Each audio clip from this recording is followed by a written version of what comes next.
and we're going to head on over to our two wonderful casters, which I believe is Golden Boy and Tony. Fellas, what's up? Oh, well, you know, I'm excited for this one. Can't believe they gave it to us, honestly. I mean, FaZe and Quadrant, this is a good game, all right? And I think that, honestly, this is going to be one of those matches that could very well shock a lot of people, catch a lot of people off guard. This is going to be a bit of a brawl, Tony, if I say so myself. What do you think?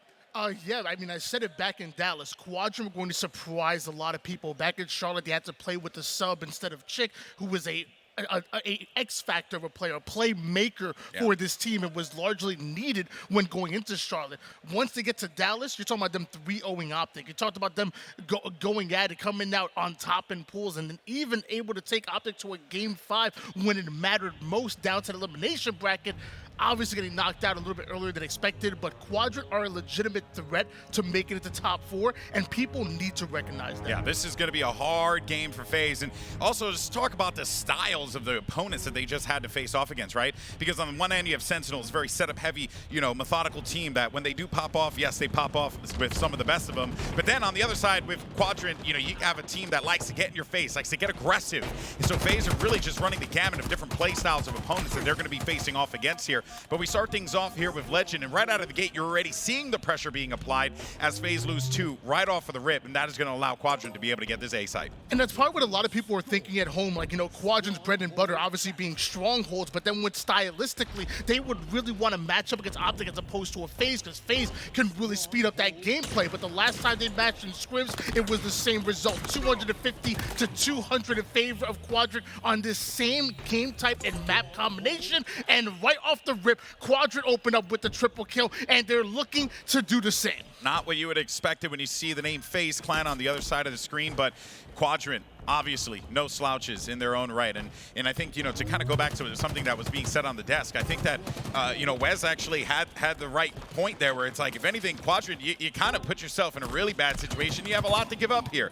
But to Mark's point, and what he was trying to point out was that really, you know, for FaZe, like, the onus is on them to be the ones that, like, dominate and, like, push this one forward. So, honestly, both things can very well be true here, is that Quadrant put themselves in a bad spot, but they are kind of sort of just doing the thing that we know that they are capable of doing, whereas on the other side for FaZe Clan, they're going to need to have a really strong start here. And as we talked about in the last series, you know, strong starts not necessarily FaZe's forte, as Quadrant starting this one off hot as they are gaining points here, Tony. Either way, it's a very important matchup between Quadrant and FaZe, and Quadrant opened up with a nice lead. And as FaZe try to make waves over toward the A side, they are pushed right back. Quadrant holding on to the double cap. We see Frosty quickly trying to set up for the overshield, but now Quadrant starting to move into position. You can't allow FaZe to get any free overshields. Yeah, but Frosty's able to grab that one, but does manage to pick up the kill, so it's actually going to open up the overshield for Sica to get possession of it, and now he's going to bring this one, and probably, I thought maybe he would pocket it for a little bit, but I would totally respect it. You knew exactly where the spawns are coming. You got to get ready for the fight here, and this should be a clean kill there for Sica, looking for another one as well. This is the start. This is the way that you want Quadrant to play this one against FaZe. I feel like normally players would have definitely pocketed that overshield in that exact same position, because they would have pulled back to hold on for the double cap, but not Quadrant. They immediately push over toward the Charlie side, and even though they weren't able to get Charlie, they did force FaZe to alleviate that pressure. They forced FaZe onto defensive, and because of it, they're holding on to 112 to 6 lead. They are not turning back as Quadrant. Yeah, this is actually quite scary to look at here. I mean, it's an 8-kill difference that we're seeing between these two teams, as you really, like, I think for Quadrant, you know, this is the kind of start that you want to have here. You're going to give yourself a big buffer. Even if FaZe do manage to claw back in, and they most definitely can, you are starting off with a great score line to really establish yourself here out of the gate. And on top of that, too, I mean, just look at the help that they're giving one another. The calls have been immaculate, really just ensuring that they're constantly pushing up together as a team and sweeping up these kills where need be. Yet another triple cap there, Tony. Most call him Sica. I call him Seek and Destroy. 10 and 3 right now. 3 assists to go along with it. He is hunting FaZe down as Quadrant continue to punish FaZe. And mind you, is this the same FaZe that came off of that DreamHack win? Because Quadrant is showing why they are the best stronghold team in the league. If anything, it just goes to show like how much Sentinels did their homework as well in that game against Quadrant, that they were able to pull off that win, because this is the level of Quadrant that I think we were all expecting to see. And, you know, oh my word in heaven. What was that shot? That was, okay, homie was a little weak there, but I mean, normal human wouldn't have been able to hit that one. In any case, though, Frosty is not normal, not by a long shot, as he's able to pick up another kill. Finds himself a double as well. It's going to be a pretty clean dubski for the Iceman. And even with that, it's still going to be Quadrant in a firm position. You really are looking for, you know, overshields, for sniper plays like that, so that this way you can get back into this one, because you have a real tall hill to climb if you are FaZe. Yeah, I mean, Quadrant literally outclassing FaZe at every single moment here fundamentally on Strongholds. The only way FaZe are going to be able to climb out of the hole that they've dug themselves in is to grab a hold of that overshield, to make plays with the sniper. You have to make these game-changing plays. Obviously, FaZe are aware of that, so it's exactly what they're doing. My question is it too little too late? Because Quadrant already have 184 points. Well, that's the beauty of Strongholds, though, right? Like, even though you're going to be in a bad position score-wise, they're not gaining anything else. That one Stronghold location, A, is giving Quadrant absolutely nothing outside of just small, you know, like just that breathing room to be able to just get either B or C and then start to accrue some of these points here. That being said, though, FaZe is going to make this incredibly difficult for them. Well done, though, by Lqgend as well as SLG, really shutting down those pushes and not allowing FaZe to get comfortable here, which is going to have to force World 2 back as he waits for teammates off spawn. Back-to-back kills in favor of Quadrant. World 2 sitting up high over toward the tower side, but Quadrant are still able to leak through the defense and take over Bravo. Another double cap coming in for Quadrant. This might just be FaZe's last push right here. Yeah, this is really last chance saloon, but they are going to try and make a potential trip cap happen if they can get a situated here. I don't know if that's necessarily going to come to fruition for FaZe, but if you're playing, you know, the smart bet here, you have plenty of time. You know that you can just force them back as much as possible with the slaying power that you have on that team. Going for the 2 would be a solid option, and really just wait and see with that aggression if Quadrant make a mistake. This overshield's going to be quite pivotal here, and a key shroud screen is going to give them the coverage to be able to pick up those power items, and they could very well be right back into this, but they're going to have to move very fast. The last time FaZe got a hold of that overshield, they went on a 50, almost 60-point run, and they're able to get right back into this game, or at least within striking distance of making that comeback. We see another overshield find the hands of FaZe. Now we see SnakeBite trying to make use of it, getting right into the face of Quadrant. Double cap is in, but AC is a little hard to hold. Another thing of note as well was that at one point in this game, I believe Quadrant were outslaying FaZe around 10 kills, you know, total, right? They had a 10+ outslay. Now it's just within 3. It's 4 now, but even then, it's just continuing to fluctuate. It's going to show that FaZe are clawing their way back into this game. But I think it's something you mentioned before, Tony, where it's like, yes, is it too little too late? Yes, the beauty of Strongholds is that you can't come back into these games because of the way the score structure is set up. But the problem is, you know, you're really going to have to continue to climb this mountain high. So far, though, it has been looking solid for FaZe. And one crazy thing about the slay differential that you mentioned is I'm looking at Renegade's stat line, 5 and 14. This is a main slayer that we're normally talking about on the map, and Quadrant have found a way to slow him down, if not shut him down for most of live fire. But now we see FaZe starting to pick things up back within a reasonable amount for them to come back, and Quadrant have been stuck at this 200-point mark for a bit too long. Now we see FaZe moving for the trip. And that is going to put the pressure on Quadrant to have to go and capture C right away. They have no other choice, and this just continues to be successful for FaZe, right? And that is what makes this team so deadly, because when you look at the columns and you're like, oh man, Renegade really struggling, or yada yada, but then your eyes immediately get drawn to SnakeBite, immediately get drawn to even Frosty, World 2, like what they can contribute. They have 4 effective slayers on this team that at any point in time can really put the heat on them, but they're going to have to do this here now, because the problem is you got Quadrant. They just capped A, they have possession of B, and Sica's not looking to give this one up, but Frosty has another plan. And we see Quadrant trying to navigate over toward the overshield side, but sadly losing body after body, and now FaZe grabbing hold of that overshield, now taking both Alpha and Bravo at the same time, forcing Quadrant over towards Charlie, but Renegade is hunting him down with the overshield, takes down Sica, trades out his life for another. Quadrant takes C, but it's going right back in the hands of FaZe. It is, and honestly, in that particular situation there, I mean, you think about like the multiverses and how it would have played out. You know, you end up getting that reset. You're in a bit of a trip cap. You're right back into this game with just a couple seconds, you know, to try and like work around this. Problem is that in doing so and supporting that player, you kind of given up a lot of map control as well. So this is going to give Quadrant that opportunity to get right back into it, and Frosty's able to clean up that kill after 5 years. But there's going to be another one to round it out right around the corner, of course, it's Sica.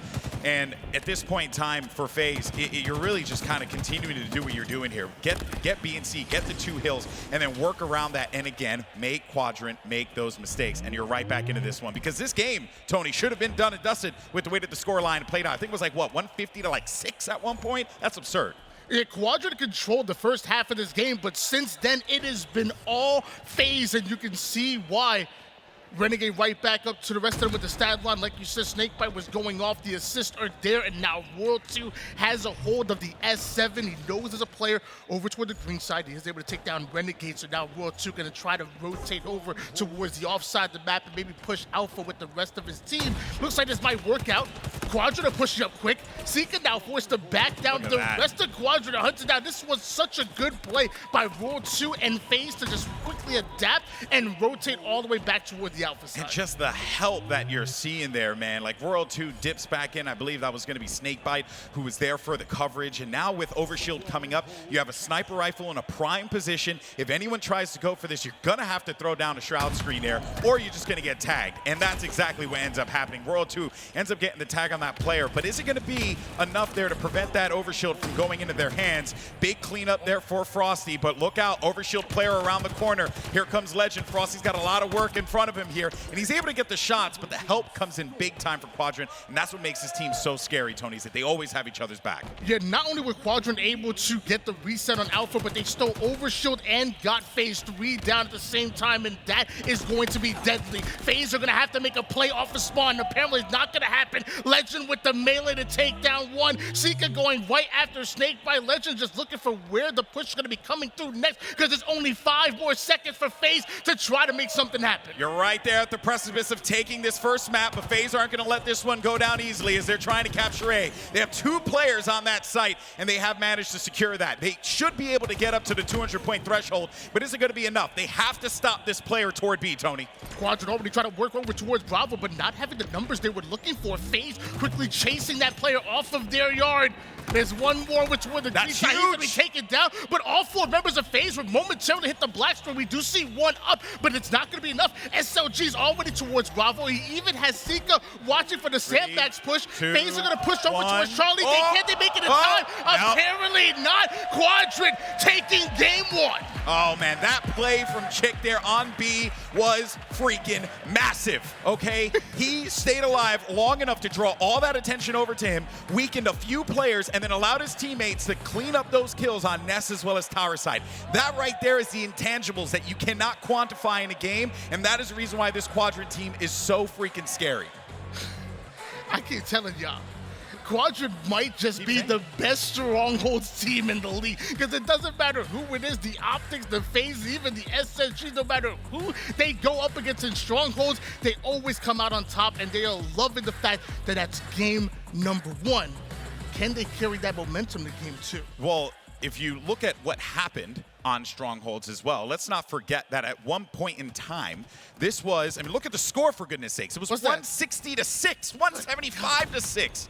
And you allowed FaZe to get back into this game in I wouldn't say a comfortable margin, obviously, because they lost, but they got back in within 200 points of this, man. They had only 50 left to gain, and they would have easily have been right back. It just goes to show that you cannot rest on your laurels when it comes to this FaZe team. Yes, you're going to be up a crazy amount, but they will find a way. I don't know how, but they always manage to secure that. That being said, though, Quadrant did everything that they needed to do. They staved off the pushes from FaZe. They used that buffer to their advantage that they were able to accrue early on, and that honestly is just a testament to like the strength that Quadrant showed us early on in this particular Strongholds matchup, where it was so evidently clear that with that buffer that they had, at that point, they're just kind of taking their time, churning through butter and just making sure that they can just cross their T's, dot their I's, and be good to go. And they secure that first map. Huge for the European squad. Definitely big for Quadrant to set the tone for the rest of the series, but let's not forget you are still dealing with the DreamHack Dallas champions in FaZe, and what are FaZe really excelling is those Slayers. They are always ending game 5s and game 7s, even on top of the best of the best. So last time, we did see FaZe and Quadrant beat up on Slayer Streets was actually in scrims, 50 to 41, close game, but FaZe still came out on top on this very same map and mode combination. Yeah, really just look out for where those errors are going to potentially be, right? Whether it's from the FaZe side and the Quadrant side. That is going to be the difference maker here between, you know, who walks away with this map, because I feel like Slay-wise, both of these teams incredibly close to one another. I do feel as if Quadrant, with that win, that motivation, that upper hand. You mentioned the, you know, the DreamHack Dallas champions. I don't even think Quadrant cares. They want to wrap this up. They want to walk away. If they can get a 3-0 on that stage after losing to Sentinels, that would be a massive uptick for them. Tall task. Let's not like call it a spade, right? It is going to be very difficult to do. But I do think that, given what we saw from Quadrant there, they come out hot out of the gate, just like they did in map 1. We could be looking at a 2-0 Quadrant. They have to be careful. They got the chance to sit down with SLG, and we talked about the fact that they were able to, you know, tie one of the best placing that EU ever had here in a global form, and he was appreciative of it. He acknowledged it, but he wasn't happy with it. Oh, yeah. Like you said, he's going for champions. They want to disrupt the top 3. They want to be in the same running as winning tournaments and be within that conversation. And obviously, like I said, it's a tall task, but these boys, they're the real deal, and they're going to be here for a long time. Oh, yeah. I mean, you know, I remember casting SLG back in, what is it, H5, Halo World Championship, London qualifiers, something like that. And I think we all just were in agreement that, you know, this kid had something special. And I knew that the moment, you know, I remember talking to him, I believe, forget which event it was recently in Infinite, and he was telling me like what the plan was for Quadrant and what they wanted to accomplish. And you just know that it's going to come to fruition because they're a team that's incredibly determined, and now they have a great system behind them with the Quadrant organization that they can really just focus on the craft, and that is what's happening. And I think that if you're Lando and the boys in Quadrant, you are very satisfied with the results that this team is bringing forward, because they're clearly going to get top 4. Like, it's not a matter of if, it's when. I stand by that statement because they're playing incredibly well despite the results. I definitely think they're a legitimate contender to make it into top 4, but on the other side of things, you're still staring down the barrel of FaZe. And whenever I think of FaZe, I just think of one of the icest teams in the league. You can take in the game 5s, you can take in the game 7s, but some way, somehow, they find a way to get over the hump. It doesn't matter what it is, and now you're down 0-1 in the series. But if there's any team that's not fazed by this, it's FaZe Clan. I hate you for saying that. FaZe? No, I hate you for saying it, but I also love you for saying it. Why are you smiling? I'm smiling because it's a great dad joke, all right? And I love a good dad joke. But you know what, though? There is something to be said, though, about that kind of personality that the FaZe team does carry with themselves. And it's part of the reason why they've been successful for as long as they have. Now, as we jump into the action right out of the break here, it's going to be Quadrant with that quick start. They get those 3 kills right out of the break here. That is literally what I had said I wanted to see from Quadrant, and they're doing just that. Now it's time to see how they play off of this advantage. You know, normally on the Subway side, you usually have a little bit of a harder time getting a hold of those rockets, but TchiK goes right in there, fires it up, almost like a prediction rocket towards the tire side. Because no way he knew he was there. It was really a prediction play. Well played by Quadrant. Ended up getting both of those rockets, gets a bit of value out of it, and an early lead for Quadrant. Yeah, this is huge. Renegade's going to be stuck in a real bad position here, and Sica's just gets away, right? There's no help for him because, unfortunately, he got caught in a really bad position here. And while that was going on, you're getting tram spawns here for FaZe. Now they're going to have to try and fight their way out of the Subway side of the map, which, you know, with the Stalker Rifle, you only have 19% on that one, but it is going to hit you a little bit like a hammer here. So if anything, Sica's got to do a little bit of work. Unfortunately for him, doesn't really get that much progress done. Now it's going to be left up to TchiK, who gets some clean shots here. So now this is where I'm waiting for those calls to come in, and that is where the play happened, right? SLG on the flank. They managed to shut them down on the Neon's push. No one was watching that flank, unfortunately for FaZe. Quadra benefit. I can't believe Quadrant just literally put FaZe 3 down. I'm thinking in my mind, what's scarier than Frosty, Renegade, and SnakeBite pushing right up your Neon side of the map? And I don't think anything was, and somehow Quadrant was still able to find the weakness within that 3-man push, put them 3 down, clear that side out, and now they're getting full map control. Is Quadrant World 2 wins a big battle, but ends up going down quick. Both teams end up 2 down, so this next slay gonna be so important. Yep, it is also because those rockets up for grabs in just a little bit. They're available now. SLG with a great positioning over here, like right at the overlook spot, but unfortunately for him, cannot stop the player, and that is going to open things up. But those rockets still available. Renegade is too weak to do anything about that, and is going to get shut down at the tires as a result. Ideally, you'd like to see Quadrant be able to get this and put these rockets to good use, which, you know, it happened in at the start of the game. It led to their wild lead that we saw them build up, and they could very well look to add on to it here, especially after that kill opening up the backside of the map. Quadrant able to use those rockets to break right through the tram side, and now we see Lqgend pushing up, no fear whatsoever. Rockets just waiting for anybody to dare to challenge him. We see a 6-kill lead, make a 7-kill lead here for Quadrant. The rest of FaZe are really stuck over toward the back A side. Quadrant to continue to be aggressive, and this is a stronghold. This is Slayer. Yeah, this is, and if you keep this aggression up, man, you're looking at a 2-0 potential. FaZe have to find a way to answer back. They were able to do so a little bit in that live fire strongholds game, excuse me. And in Slayer, it is going to be a bit of a different beast, but I do really like the way the Quadrant's playing this one. No fear, right in their face, even from the get-go. And once they had that lead, they have not let it go, Tony. I told you, my boy Sica and Destroy doing things. 7-2 right now. 3 assists to go along with it. His stat line looking like an area code right now, and my gosh, Quadrant have taken complete control and are looking dominant here on the streets against FaZe. You see 3 members of FaZe still trying to make their way out of the tram side with that kill from SnakeBite, taking down SLG. We could see FaZe start to take space, start to take real estate on the map. The same way they were on the defensive for so long is the same way they could flip that right back onto Quadrant. But the Slay's going the opposite way. Yeah, and this is getting into dangerous territory. Down by 7 here for FaZe, but you also have the Rockets coming up in a moment here, as Frosty's treating that Stalker more like a snipe, picking off a few players there.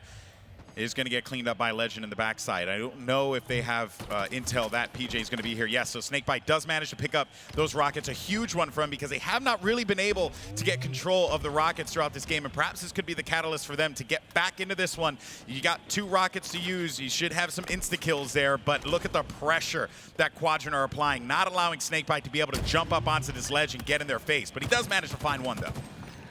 This is where most teams end up putting themselves in trouble. When they have a nice little lead against a team like FaZe, they get stagnant, they slow down, they change up their game plan. Not Quadrant. Like you said, they were continuing to apply pressure, continuing to get aggressive. SnakeBite might have rockets right now, but now rockets are depleted, and Quadrant only down 1 member. They're quickly going to take space and try to take over this B side of the map. Yeah, it's going to be a 5-kill lead, and you're right. I mean, they've been playing very aggressive, but they recognize, right, in that situation, you know, FaZe have the rockets. No real reason to try and just like throw bodies at the problem. You just get him to drain it, which is what ends up happening. And yes, he does manage to get 2 kills out of that, but think about the damage that could have happened if they got a little too greedy, if they got a little too aggressive and wanted to try and push that. But FaZe have not really moved from the 50-yard line. Neither is Quadrant, but really the pressure will be on FaZe to have to make this progress forward because they're the ones that are down by 5 right now. And with SnakeBite revealing himself, we see Quadrant quickly address players over toward the Bravo side. Frosty comes in quick, is able to take down Sica, and Renegade is throwing every single grenade in his arsenal. FaZe find the 2 down they were looking for. Royal 2 still pushed up. Renegade still has that Stalker. There's 1 player for Quadrant that's addressing the Bravo side. There he is. He finds Renegade and deals with them quickly. They knew they had to get that player out of the steps, right? There was so much focus and effort being put by Quadrant to remove that player, because think about the threat that one individual has in that position. Can help out players over toward the arcade, can also dish over to the mid and create carnage there as well. That, I think, is just a great heads-up play by Quadrant to remove a threat from the map. And now it's going to kind of set FaZe a little bit back here. They're going to be the ones fighting out of this position. Sica's going to need that help from Lqgend, as SnakeBite's going to be dangerously low, but Lqgend dies as well as a result of that. But even with that going on, SLG still manages to find value with 2 kills of his own to keep this lead going. FaZe have been sending numbers over toward the Neon side time and time again, but now throwing an audible, a little bit of a curveball. You see the 3-man push coming over towards B Street, and it ends up turning into SnakeBite getting away with those rockets. He does have 2 members above him, so fires 1, able to take down TchiK. Now working onto the second one, that's going to be a double kill. I keep telling y'all, don't mess with the snake, you'll get the fangs. That's right, the general, the admiral, the captain, you know, the Viper. I don't know. He ain't Randy Orton. But, you know, I mean, sure, he could pull off an RKO, though. I'd actually pay good money to see that. That being said, though, that whole exchange, right? Like, the fact that Quadrant threw bodies at the problem to try and just remove FaZe from it, but they still had numbers. They still had that final, kind of ace in the hole that they could use, and that one was obviously going to be SnakeBite, bringing them right back into this game. Could actually very well get the 38th here. That's going to come from assistance from Renegade, who helps them out, keeps them within one, and right back into this one. FaZe, they're in this game, but Quadrant, I think, you kind of go back to what we were talking about before. They kind of let their foot off the pedal just a little bit toward the mid game there, and then FaZe just took full advantage of it. He too hears voices in his head. They talk to him and tell him to flank, and that's exactly what SnakeBite is doing. Bulldog out. Bandit rifle with the back pocket, able to deal with Sica, and turns into another double kill. There's a third one in front of him, but he doesn't want to overextend. SLG is the final player over toward this A side. He gets the kill onto Royal too, but eventually SLG goes down. Quadrant, you're down by 4, and FaZe only needs 6. What a turnaround from this game. Similar to what we saw on Livefire, where it was a quick comeback that we were seeing from FaZe, but the lead was just so big. Whereas this time around for Quadrant, they were not really able to get that comfortable lead. One round of Slays was pretty much just going to be all they needed to get back into this one. And with 3 kills remaining here, you have the Rockets. This is literally the best possible solution, or situation rather, for FaZe to be in, as he manages to find one, gets himself to second, and is Lqgend going to be foolish enough to challenge that one? Don't think he is. SnakeBite's going for the kill though. He's got the Bulldog. He's looking to make the bite happen, but instead it's actually going to come courtesy of Royal 2. Gets the cleanup, and that is going to be a clean win, 50-44. The advantage goes to FaZe, tied 1-1.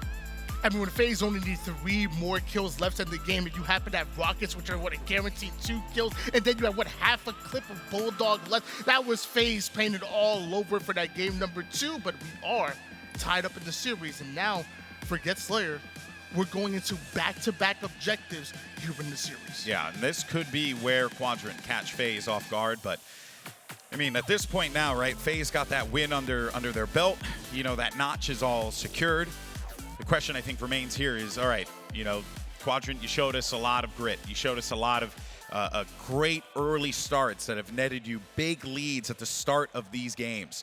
But we saw it happen on Livefire briefly, and we got it in Streets. FaZe clawed their way right back into the game, and it's because even though Quadrant, I mean, they most definitely tried their absolute hardest there, FaZe just kind of force you to have to, make those decisions, make those mistakes, play slowly if you need to. Then they can ramp up the speed when they need to. This team really does have all the elements here. So does Quadrant, but it just goes to show that coordination from FaZe is so immaculate.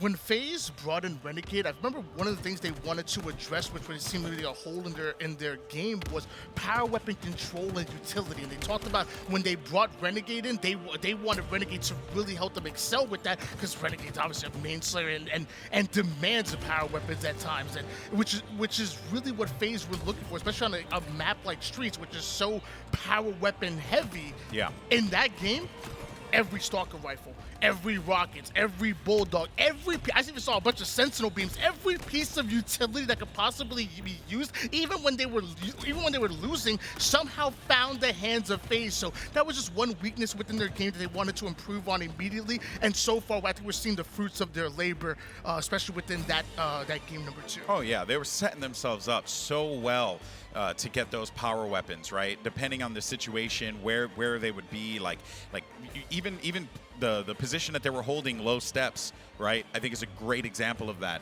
where they were really prioritizing that spot because they knew that they could get the help wherever they needed to and control, right? You want to challenge me from up on high, I got a Sentinel beam to answer that problem. You want to challenge me over in mid street, I got bodies over here that I could throw at the problem and get me Rockets, right? There's just a lot of great things that FaZe just does so well, and it's just about positioning and just understanding where the calls are going to be coming from, and very few teams have as clean comms as FaZe does. They've been doing it for so long. It's like at this point they practically read each other's minds and finish each other's sandwiches. Sandwich. Oh, I was close. You almost had it. You didn't expect the sandwich. You also didn't expect that Office reference to hit you like a hammer. Capture the flag, another bread and butter here for Quadrant, like you're seeing on screen. A record of 6-1. And some of the most memorable games that I remember from Dallas was them being down 0-4 against Optic and seemingly impossible. What happens? They end up coming back and winning that game. Yeah. Even the last time Quadrant and FaZe ended up matching up on Capture the Flag on Aquarius, they ended up beating beating them out 3-2, and FaZe are obviously a good capture the flag team as well. So Quadrant, just like they're damn good at strongholds, they're pretty darn good at capture the flag as well, and that's going to be our next game, which is a swing game 3. Quadrant not out of it just yet. It's a best of 5. Not by a long shot. I would not be shocked if we end up going to 5. My bladder wouldn't be happy about that, but you know, I think a lot of people would be quite pleased with that. I almost killed Tony up here too. Be careful because there's a balcony here. You can fall off. All right, you have to be careful. We didn't put up gates on purpose as a troll. In any case, though, I do think, to your point, Tony, Quadrant very much has a chance here. FaZe cannot rest on their laurels. They need to be able to put an exclamation mark on this Game 3 because we've seen Game 3 swing series and time again in the history of Halo. I may be afraid of heights, but I promise you, Quadrant looking to reach new heights here. They are not happy with a top 6 finish. They're not even happy with a top 4 finish. We talked about it before. They are looking to upset the big 3, and they've already been optic in the past. Maybe they could beat FaZe here. Hey, you know, maybe there could be a dream out here in Arlington potentially. As already out of the gate, we're starting to see just just kind of like jockeying back and forth, right? As what we've expected on a map like Aquarius and the way that things kind of just get laid out. But that leads to a camo pickup here for Lqgend, which might actually open the floodgates for them here because look at the help that's starting to come inside of this util room. It opens things up quite nicely here. And this is going to leave Lqgend in a great position, top of the base, to just add more pressure, to just add more insult to injury as that flag continues to march across. This was a clean start here for Quadrant, and they're going to put this first flag on the board. There you go, Quadrant on it. What happened? I blinked twice, and there's a flag cap. Already. I missed the whole thing, and my gosh, Quadrant so good at controlling that perimeter, especially right off the break like that. It was well played by Quadrant and the objective efficiency to be able to capitalize on that flag cap. But here comes FaZe. You have 3 down. SnakeBite's actually the only player alive. He might be behind enemy lines here, but I don't know. Quadrant, they have a numbers advantage. Might actually give them the call that they're going to be pushing up over toward the P side, which is the reason why SnakeBite's just looking to go on the prowl here. But even with that happening, though, you end up losing 2 players, and I have to wonder if that was maybe just a slow response there, or they thought that perhaps they were going to have a little bit more of a buffer to work with there. Unfortunately, SnakeBite goes down. That's another flagpole attempted by Lqgend, and Lqgend has been having one heck of a game. I mean, he starts off with that camo, gets them that double kill, that nets them that first flag cap, and even though that is going to get returned, that's still going to be pressure that is applied to FaZe here. That's going to have to force them to fight out of their base. Yeah, I also want to give a shout out to SnakeBite real quick. The fact that his team ended up going 3 down, he hit his presence over toward the back of Quadrant's base, and then created almost like a sandwich. He collapsed on it with the rest of his team and really made waves. The reason why Quadrant didn't go up 2-0 is because SnakeBite with that sneaky play, but now it's SLG coming out with the camouflage. Renegade stuck over toward the P door, and SnakeBite having no ideas coming up for air. He's got to save himself here. He's got to save himself. Unfortunately for him, Renegade was there for the pickup. Sica gets to trade immediately. This is going to prompt Quadrant to have to make moves inside of the base as the spawns are going to start to come through on the fridge side of the map now.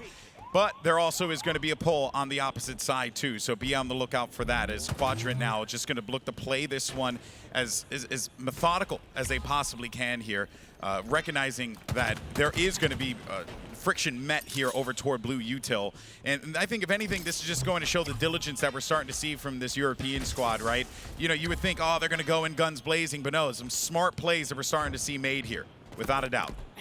Lqgend, one of the best young prospects in EU, and a large reason why Quadrant as good as they are. He might be one of the best players, a young prospect, one of the best players in Europe at the moment, but SnakeBite was able to shut him down. Sica has to win that gunfight in order to keep this flag alive, not able to do so, and with the nades started to come in, I'm not sure how he gets this touch. SnakeBite goes in once again. Sica finds that kill, even able to put some damage onto Renegade, who was backing him up. The flag ends up being touched before the return comes in, but Quadrant only have one more player left. Yes, it's going to be really difficult for him to win.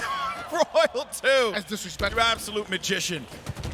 TchiK, though, gets possession of the flag. He's right there, but this flag, I mean, they put in so much effort to get this one flag touch here. You have to wonder, man, like at that point, it just becomes a lot more challenging to just go into that room and just be fed to the beast over and over and over again. There could be a recov happening here, courtesy of SnakeBite, and that is exactly what happened. So really, all of that effort just down the drain. It was a good attempt, but at some point, it's like, I understand why they were going for it, but that was just a tough pill to swallow for Quadrant, without a doubt.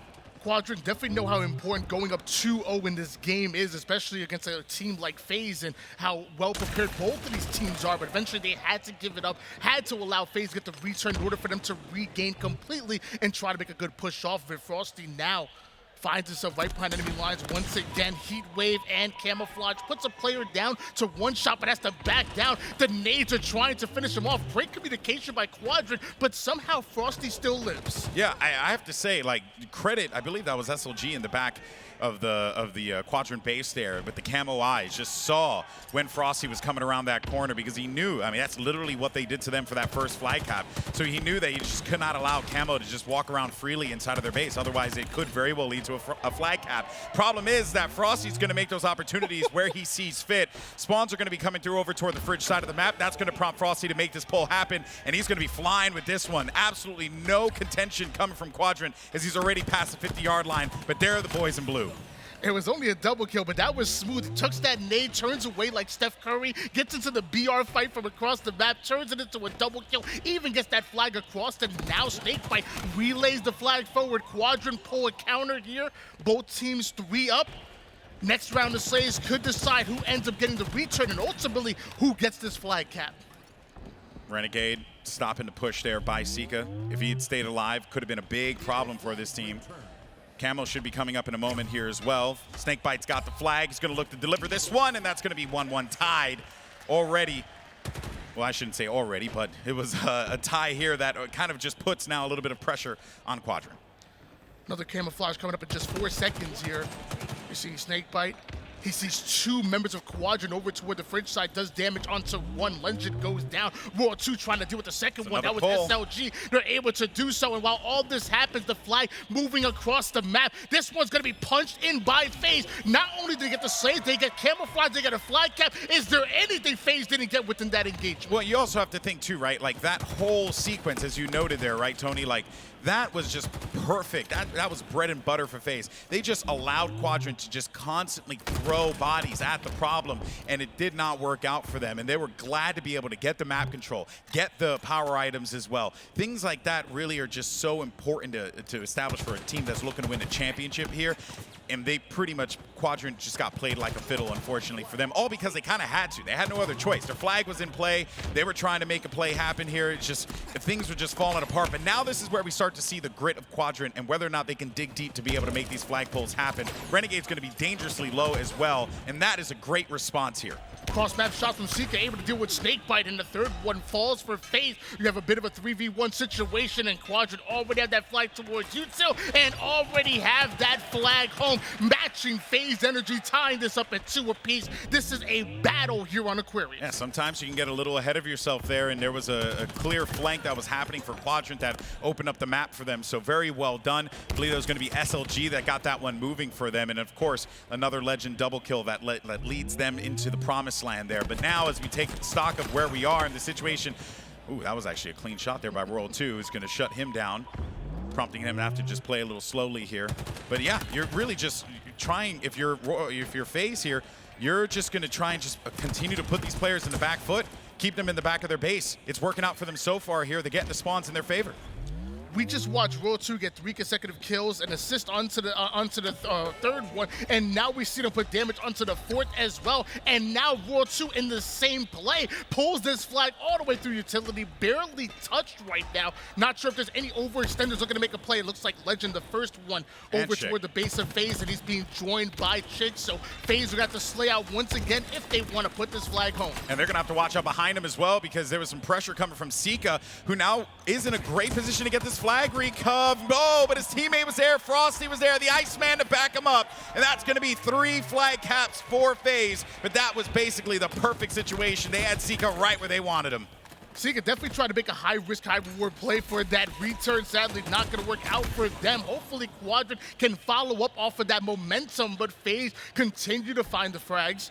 Lqgend off the screen, able to take down Renegade. Royal 2 controlling the car side, having to momentarily give up that height advantage, and that's going to cost them because the flanking Legend gets right behind them, ultimately taking him down. And now all that car control that FaZe fought so hard to get is no more. 3 down for FaZe, just one more player left. Quadrant approaching enemy territory.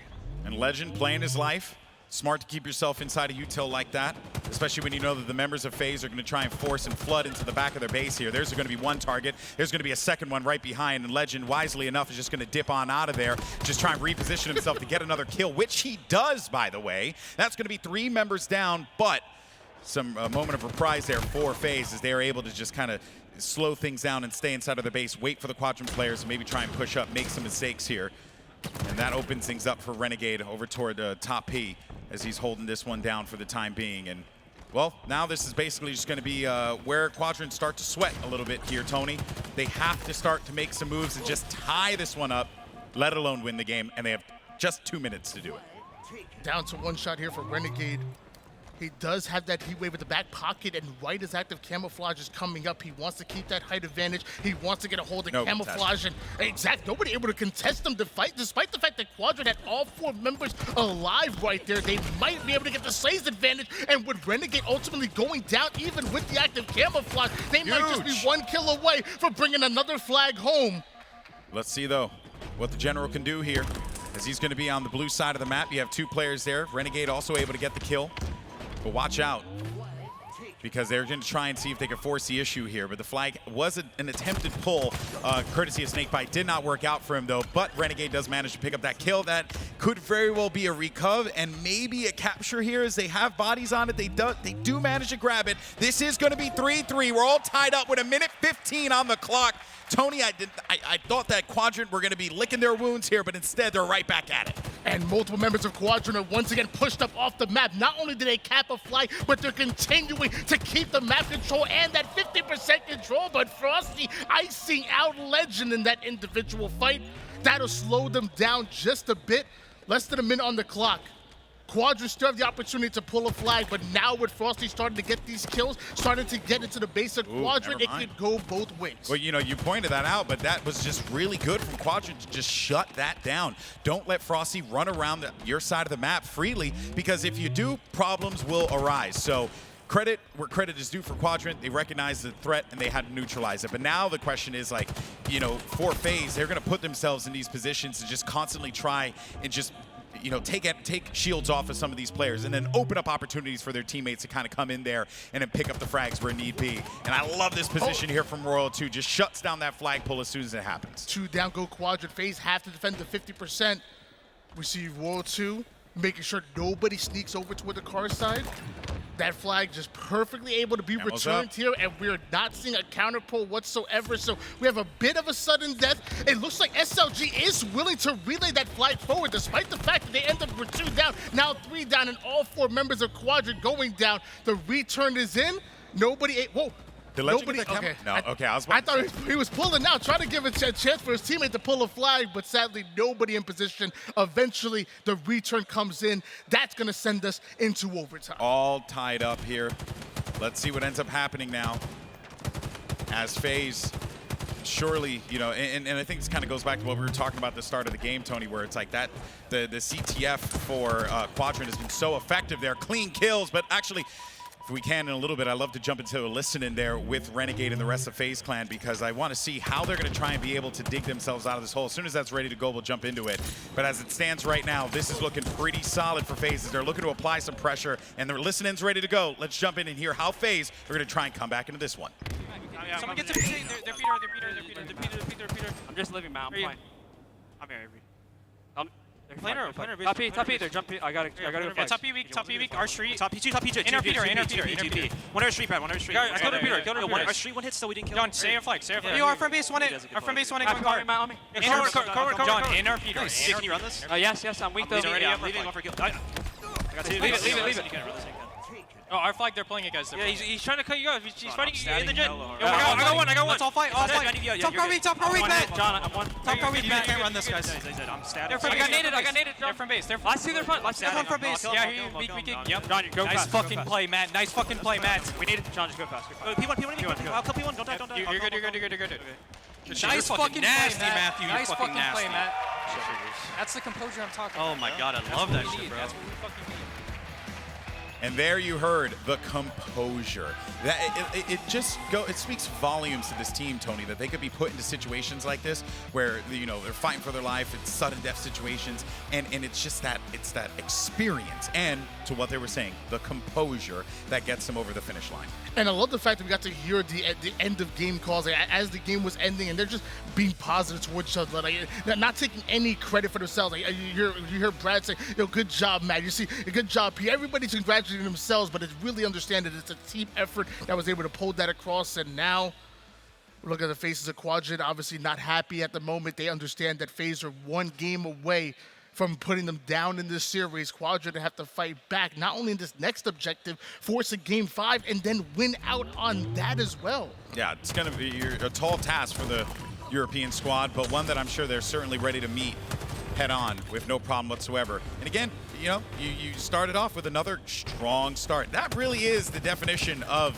this Quadrant team this series, has been just strong starts, really smart plays out of the break, but it's really just about finishing it up. They were able to do it once in live fire because they gave themselves that massive lead.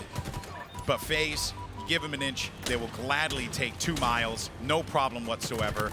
And they have been given opportunities to get back into this one. And opportunities as well that they kind of created on their own, again, because it speaks volumes to just how good this FaZe team is, as you heard in that listen-in, right? Like, you're so right. They're calling for one another. They're bigging up one another when big plays are happening. There is no, pointing the blame. There is no, oh, we shouldn't have allowed that to happen. It's a lot of like, guys, we're here, we're in this moment. Let's just try and take full advantage of it. And they're doing just that each and every time. They start off with these OTs, and they're just so strong out of the gate. I want to see that at the start of these games, man. Yeah, to all my matchmaking teammates out there that I'm playing with, can y'all get some composure like FaZe? I'm saying, you go down 0-1 within the first 49 seconds of the game. If that was me in matchmaking, my teammates would have given up. They would have been in the chat talking trash to each other. Yeah. Somebody would have quit. It would have been all hell. Yes. FaZe weathered the storm, able to come back, bring it into overtime, and then deal the finishing blow. Now we're going into King of the Hill here on Streets, and this is one mapping game mode that Quadrant and FaZe haven't gone up against each other recently, not even in scrims. Last time it was King of the Hill Recharge, and Quadrant were able to win a tight 3-2 game, but honestly, Streets plays nothing like Recharge, so again, we're going into unforeseen territory between Quadrant and FaZe, and I'm happy about it. Yeah, no, I definitely am as well. I want to see more of this, right? I think that Quadrant's really shown us, obviously, that this is a team that is not just here to compete, but they're here to put, the best of the best, like on their toes, and really just push them as much as they possibly can. Granted, I'm sure the Quadrant, kind of kicking themselves for that Sentinels series, and honestly, I mean, credit to Sentinels for just absolutely clutching up, but also just having a hell of a way to close out those games too. So I think that if anything, it just speaks to how competitive this group has been and how it will continue to be competitive, because we don't know who's going to be coming out of that open bracket. But we're focused on the action at hand here, and that is yet another clean grab at the start of power items, power weapons, but you're giving up a lot of bodies for that. So no one really was able to get the upper hand there outside of FaZe, who had a body on the hill, and were able to just accrue a few more points as a result of that. Yeah, the same opening strat coming out of TchiK and Quadrant were able to net them that rockets, and they put it to use a decent amount, but not enough to gain the advantage they were looking for. FaZe are already almost done with this hill number 1, the same way that Quadrant opened up perfectly on Aquarius. It looks like FaZe are doing the same to them. And when you reflect back to the Sentinels, that's going to be a point gain there for FaZe. When you reflect back on that, right, that was just 8 kills that they were able to accrue that got them their first point. They did that same exact thing to Sentinels. These starts that we're seeing from FaZe on King of the Hill are good, very good. Players need to be on notice about this stuff, because if not, they will catch you off guard, even with Quadrant getting power weapons, which just goes to show, right? It's not all about the power weapons, but it's also just about how you position yourself, and then how, of course, you take advantage of those moments. SnakeBite swapping out the empty Stalker rifle in order to get that Sentinel beam, but Sica not going to allow him to get anywhere close to the subway side. It looks like Renegade follows that up, and with that, Quadrant take complete control over the subway side. And now FaZe are waiting to come off the spawn, hopefully to try to make a play to break this setup. Rockets coming up soon here.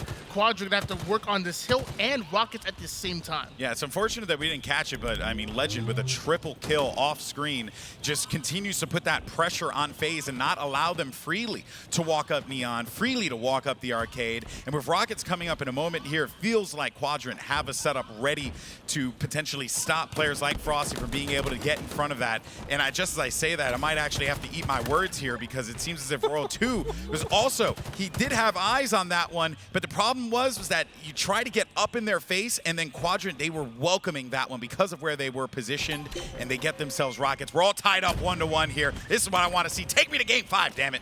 And hill number 1, we saw FaZe come up with that hill without Quadrant getting any progression whatsoever. Quadrant again matched that energy, do the same thing to FaZe. FaZe never stepped foot within that subway hill. But they are the first one to get over towards the mid. This was going to be the toughest hill to capture here in Halo Infinite. Lqgend finds himself over toward the laundry side. Frosty is going to make his way onto Neon, and 2 members of FaZe overwhelm the entire side. FaZe get the advantage. Yeah, it's going to be 3 down for Quadrant, so FaZe need to take full advantage of this. And you see where these spawns are going to be coming from, right? In the subway side, forcing them to have to fight outside of this into chokes that are just, frankly, not all that fun to play out of.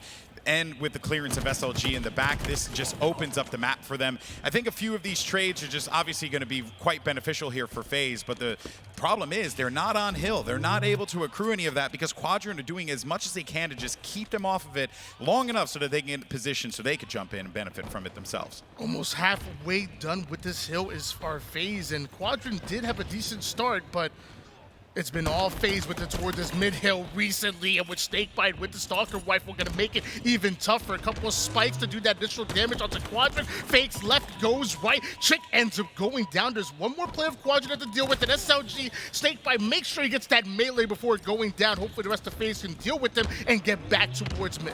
Yeah, you don't want to have SLG in the back of your base causing problems. It will just simply be too much for you to handle there.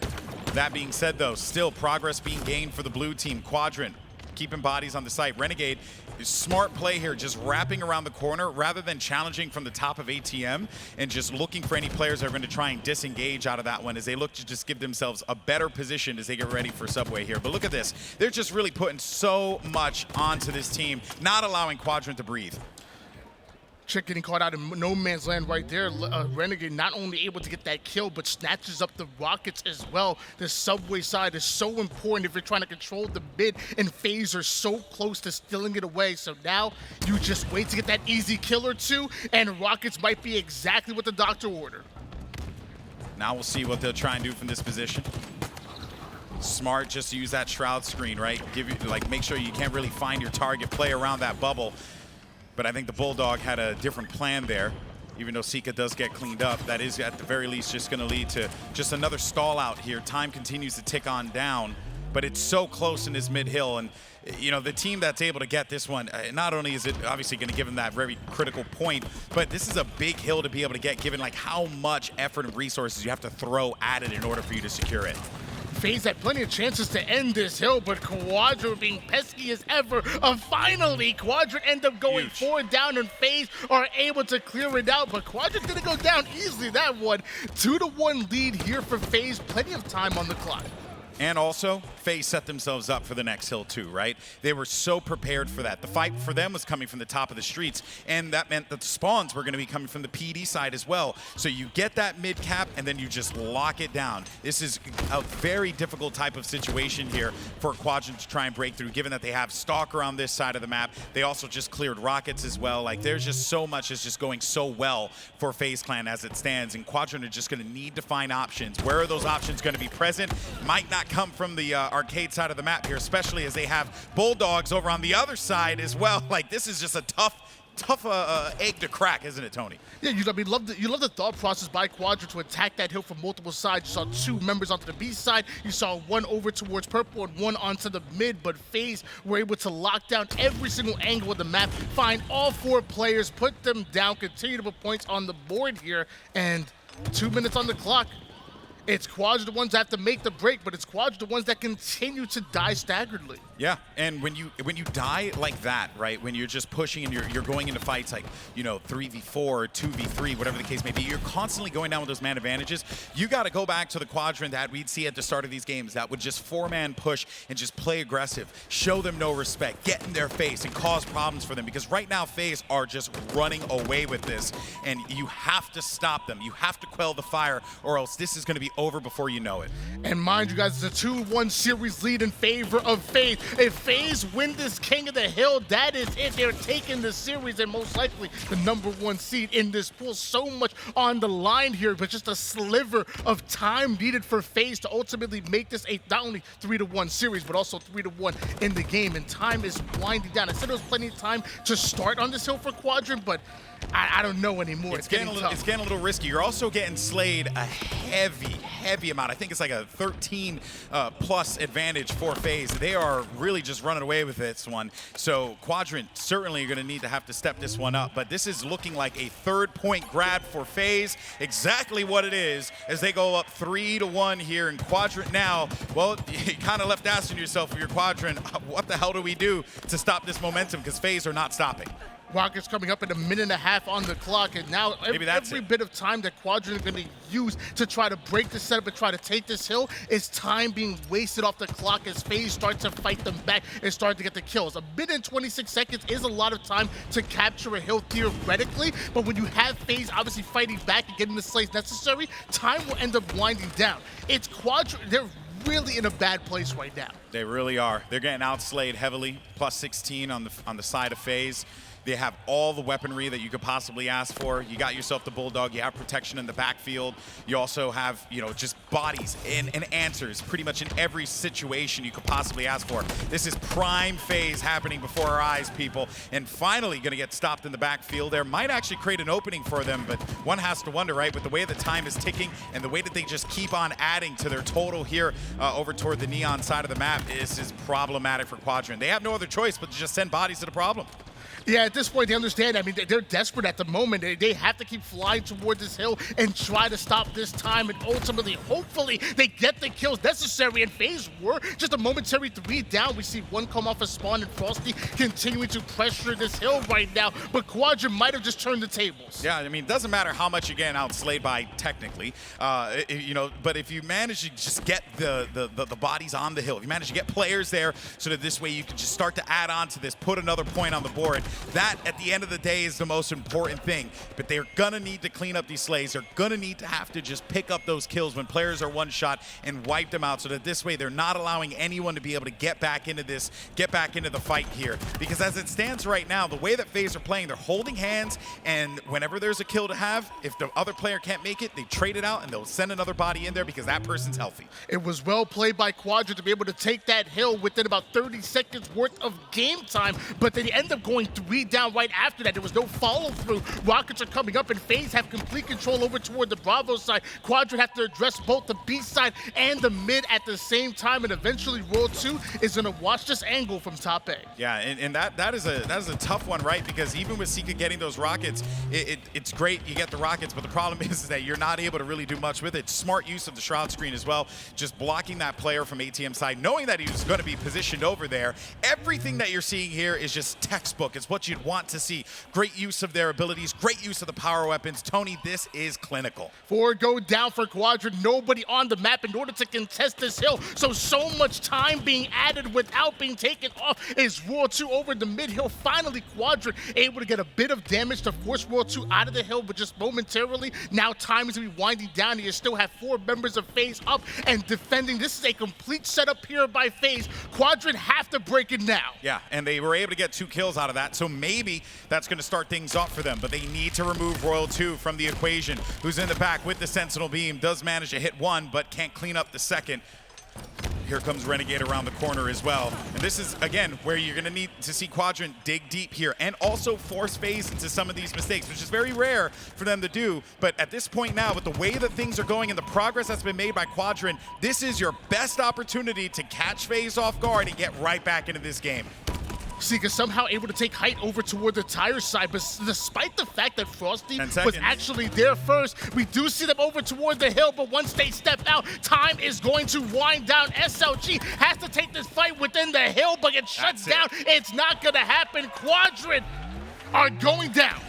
That is a wrap. Well done by FaZe to just secure that. A clean 3-2. And even though it looked like at a moment there that we're going to start to see Quadrant come back in, oh, you have to watch out for that pesky fifth man. And I'm not talking about Royal One, the coach. I'm talking about Time. And Time was not on their side. Undefeated. And undefeated, actually. Time never loses. And unfortunately, Time was going to be the death knell there for Quadrant. They just couldn't keep bodies in the hill long enough without burning that clock, and FaZe knew that and played it like a fiddle. But that is going to be a game for FaZe that I think they're going to be really satisfied with. But for Quadrant as well, it's a heartbreaker for sure. But man, I go back to those starts that they had, so clean, so effective, being able to put themselves in prime positioning.